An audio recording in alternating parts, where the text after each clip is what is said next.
నా పేరు మొహమ్మద్ ఖిజర్ షరీఫ్ అండి. నేను మల్లాపూర్, మా వెంచర్ వచ్చి గోల్డెన్ హైట్స్, ఇది బాలాయ్ టౌన్షిప్లో ఉంది, నియర్ ఎడిఫై స్కూల్ దగ్గర. మా ఇంటి బ్యాక్ సైడ్ ఇల్లీగల్ మైనింగ్ జరుగుతున్నది. ఫిబ్రవరి నుంచి మేము 10 సార్లు కంప్లైంట్ చేస్తే 3 సార్లు ఎఫ్ఐఆర్ అయింది. ఎఫ్ఐఆర్ దర్జ్ చేసిన తర్వాత కూడా పోలీస్ వాళ్ళు వచ్చి ఆ బ్లాస్ట్ అని ఆపలేకపోయారు. ఇంకోటి మేము కలెక్టర్ గారికి ఇచ్చినాం, సిపి గారికి ఇచ్చాం, డిసిపి గారికి ఇచ్చాం, సిఐ గారికి, అందరికి, ఏసీపీ గారికి కూడా అప్లికేషన్ ఇచ్చాం. అయినా కానీ ఎటువంటి యాక్షన్ తీసుకోలేదు. బాలాపూర్ పిఎస్లో కంప్లైంట్ ఇచ్చామండి ఫిబ్రవరి నుంచి. ఇంకా పని నడుస్తూనే ఉంది ఇల్లీగల్ గా. దీనికి పర్మిషన్ ఉన్న విషయం కూడా లేదు. పోలీసు వాళ్ళు మేము పర్మిషన్ ఇవ్వలేదు అన్నారు. అయినా కానీ వాళ్ళు పనిని ఆపట్లేదు. వాళ్ళు కంటిన్యూగా ఇల్లీగల్ బ్లాస్ట్ చేస్తూ ఉన్నారు. ఇక్కడ పక్కనే వాటర్ ట్యాంక్ ఉందండి, భగీరథ వాటర్ ట్యాంక్. అయినా కానీ దానికి కూడా బ్లాస్టింగ్ అయ్యి, దానివల్ల కూడా దానికి కూడా పగుళ్ళు వస్తాయి. ఎవరు దీని గురించి ఎవరు మాట్లాడట్లేదు.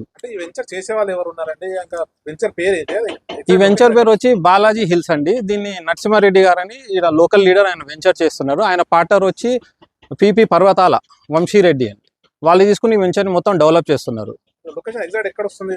ఇది బాలాయ్ టౌన్షిప్ లోపలే వస్తుంది. ఇది బాలాపూర్లో, Mallapur Balaji township near Edify school. పని నడుస్తూనే ఉన్నదండి. బ్లాస్టింగ్ కూడా ఆగట్లేదు. ఈ బ్లాస్టింగ్ వల్ల మా ఇంట్లో హార్ట్ పేషెంట్స్ ఉన్నారు, వాళ్ళకి ఇబ్బంది అవుతుంది. ఇంట్లో మేము మొత్తం జాయింట్ ఫ్యామిలీ 24 మెంబర్స్ ఉన్నాం. మా ఇల్లు మొత్తం క్రాక్ అయినది. దానివల్ల మాకు చాలా ఇబ్బంది ఉంది. మేము ఇక్కడ ఇల్లు 277 గజాల్లో ఉందండి మాది. G+2 పెంటౌస్ ఉండేది. నా బిల్డింగ్ మొత్తం స్ట్రక్చర్ డ్యామేజ్ వచ్చింది. ఇంజనీర్ వచ్చి సర్టిఫికేట్ కూడా ఇచ్చిపోయినాడు. మా దగ్గర అన్ని ప్రూఫ్స్ ఉన్నాయి, మీరు ఒకసారి అన్ని చెక్ చేసుకోవచ్చు. జిలిటెక్స్ వాడుతున్నారండి. అది కూడా తెలంగాణ పోలీస్ డిపార్ట్మెంట్ వాళ్ళ ల్యాబొరేటరీ కూడా ప్రూఫ్ చేశారు. ఇది ఇల్లీగల్ బ్లాస్టింగ్ అవుతుంది, అమ్మోనియం నైట్రేట్ హెవీ బ్లాస్టింగ్ అని వాళ్ళు కూడా ఒక సర్టిఫికేట్ ఇచ్చారు. ఆగట్లేదు, పని ఆగట్లేదు.